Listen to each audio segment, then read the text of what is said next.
Hello students, this is Mr. Allen, your geometry teacher, and I wanted to make another presentation here as we continue on with our study of geometry, and we're going to look at something that's probably, in my opinion, the most important topic in all of geometry, and that is deductive reasoning, which may seem kind of weird because that's actually not geometry, it's more about logic. The objectives, and I should have said just singular, the objective for us today is to learn how to use the law of detachment and the law of syllogism. So inductive reasoning, we've already looked at that. That was in section 2.1. Inductive reasoning uses patterns to arrive at a conclusion, which is what we call a conjecture. Deductive reasoning uses facts, rules, definitions, or properties to arrive at a conclusion. So inductive reasoning kind of gets us to where we want to go. So we're not really sure about something. We kind of guess, hey, this is what it is. It's the deductive reasoning that allows us to basically prove or be certain that something is true. Not just guessing, but making sure that it is true. Deductive reasoning is the process of reasoning logically from given statements to a conclusion. So let's look at some examples of inductive reasoning. Inductive reasoning would be, every quiz has been easy, therefore the test will be easy. Have you ever been in a class where the quizzes were easy? If so, were the tests easy? Every fall there's been hurricanes in the tropics. Therefore, there will be hurricanes in the tropics this coming fall. Now, both of those statements seem reasonable, but do they have to be true? Let's look at some examples of it. Deductive reasoning.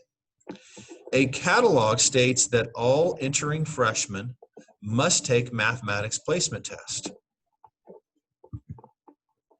You are an entering freshman. Guess what you probably are going to conclude?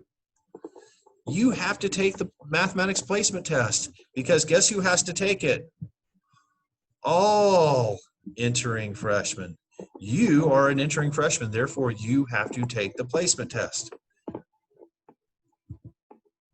Here's another example. Triangle sum property. So I don't know if you guys know this or not, but it turns out that the three angles of a triangle, they all have to add up to 180 degrees. Angle X has to be 30 degrees because we know this one's 90. We know this one's 60. And so what plus 90 plus 60 gives us 180? Well, the answer is 30. This is deductive reasoning. Is this an example of inductive or deductive reasoning? So we've got some shapes with some blue colors. What figure do you think comes next? Well, you'd probably guess this shape, but was it inductive or deductive? Is there a rule? Well, there's a pattern. I don't know that there's a rule. It's being rotated 90 degrees and then CW in the corner of the square. This is inductive reasoning because we're looking at a pattern. Now consider this graphic, deductive reasoning. It says because lions are dangerous, they are kept behind locked doors. Therefore, we can deduce that the lion is behind the door on the right because it's the locked door. Open the left door. Well, we can open the left door safely because it doesn't have a lock on it. That's deductive. Here's inductive reasoning. Growling indicates the presence of a lion behind the right door.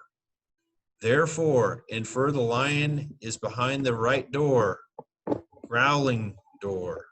Open the left door. Now, the reason that this is inductive reasoning is we do not know, we don't pretend the last slide we looked at, we don't know any information about.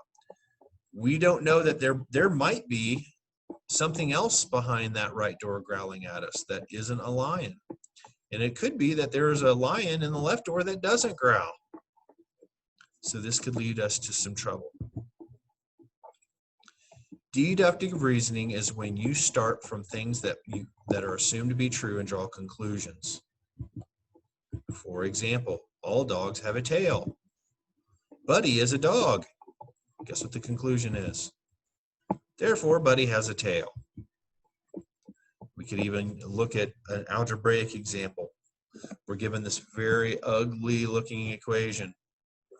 The first thing that we could do is get this and this using something called the distributive property. And then we can combine like terms.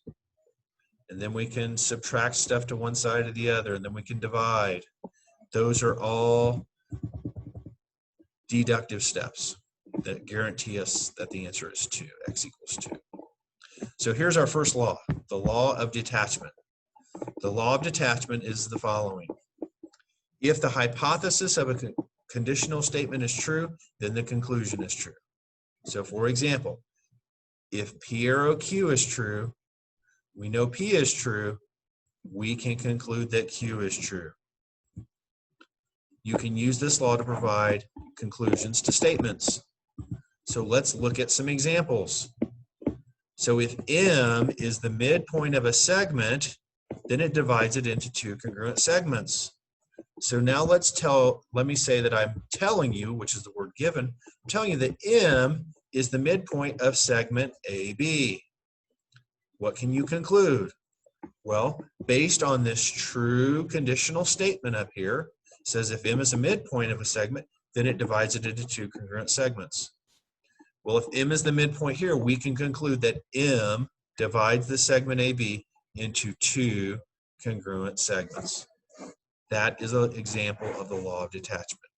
We have a true conditional statement up here. We're given that the hypothesis is true, then you can make the conclusion that the conclusion is true. Here's another example. If an angle is obtuse, then it is not acute. Angle XYZ is not obtuse. So what would the conclusion be? Now notice, there's our hypothesis. And here we've got our hypothesis. So what can we conclude about angle XYZ? We can conclude, oops. Sorry guys, sorry for the interruption. We can conclude that angle XYZ is not acute. Sorry, I just lost my train of thought. If an angle is obtuse, oh, okay, this is a bad example. Sorry. Here's what this one's saying. It says if an angle is obtuse, then it's not acute. Here we're told that angle XYZ is not obtuse. That is not the same thing as this. These two things are different. Therefore, you cannot conclude that it's not acute. We just know that it's not obtuse. If it's not obtuse, it could be right. It could be acute, but we can't conclude that it's acute. Okay, law of syllogism, again, and I apologize for that intercom message. Law of syllogism. The law of syllogism is a little bit more complicated, but it's kind of the same idea. This one involves 3 conditional statements. If P arrow Q is true and Q arrow R is true, then we can conclude that P arrow R is true. So let me explain that in an example. Look at this example right here. If it is July, then you are on summer vacation. So this is your P, this is your Q. If you are on summer vacation, that's your Q, then you work at the smoothie shop. That's your R. So notice I've got P arrow Q, Q arrow R. So what can we conclude? If it is July, then you work at the smoothie shop. Notice that there are 3 conditional statements.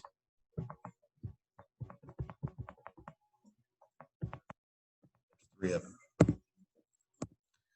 Okay, so let's see an example of that. If a figure is a square, then the figure is a rectangle. If a figure is a rectangle, then it has 4 sides. So far we have 2 conditional statements. If it's a square, then it's a rectangle. If it's a rectangle, then it has 4 sides. Conclusion. If it's a square, then it has 4 sides. This is an example of the law of syllogism.